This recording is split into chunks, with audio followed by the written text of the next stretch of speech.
BlackBerry is hanging on to those keyboard glory days. I'm Bridget Carey. This is your CNET update.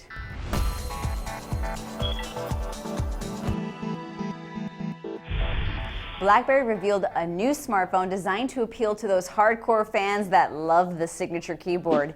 It's called the BlackBerry Classic, but this time it can run Android apps. The software also runs BlackBerry Assistant, which is sort of like Apple's Siri or Google Now, where you can ask questions and give voice commands. If you already left BlackBerry for Android or iPhone, it'll be hard to go back to a small 3.5-inch screen, and the camera isn't so great. But if you know someone craving the classic feel, you can pre-order it for $450, but you have to buy a plan separately. It only works on T-Mobile and AT&T networks.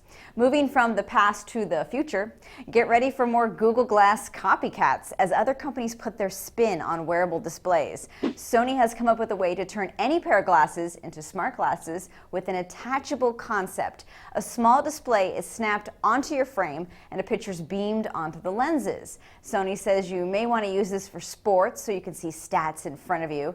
It's hard to believe it'll look as good as these mock-up designs, but we'll get to see it for ourselves when it's shown off at CES 2015. The week-long tech expo kicks off on Sunday, January 4th.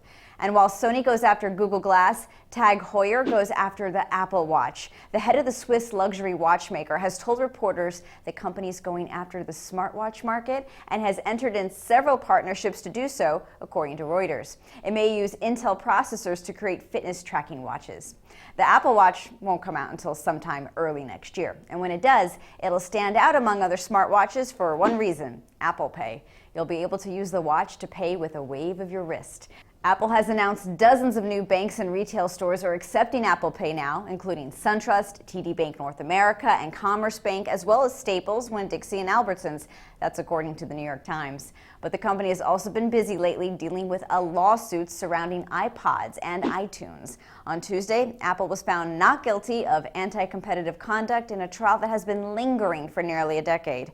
Apple was accused of harming customers by blocking competitors' music from playing on the iPod from 2006 to 2009. Back then, Apple rolled out an iTunes update that disabled your iPod if it detected songs from a competing music store, and you had to restore your iPod to factory settings. Apple argued this was done for security reasons. The jury found that the iTunes update had genuine product improvements. This means companies like Apple can keep building systems that are closed off to competitors' formats if they so choose to. That's your Tech News Update. There's always more at CNET.com. From our studios in New York, I'm Bridget Carey.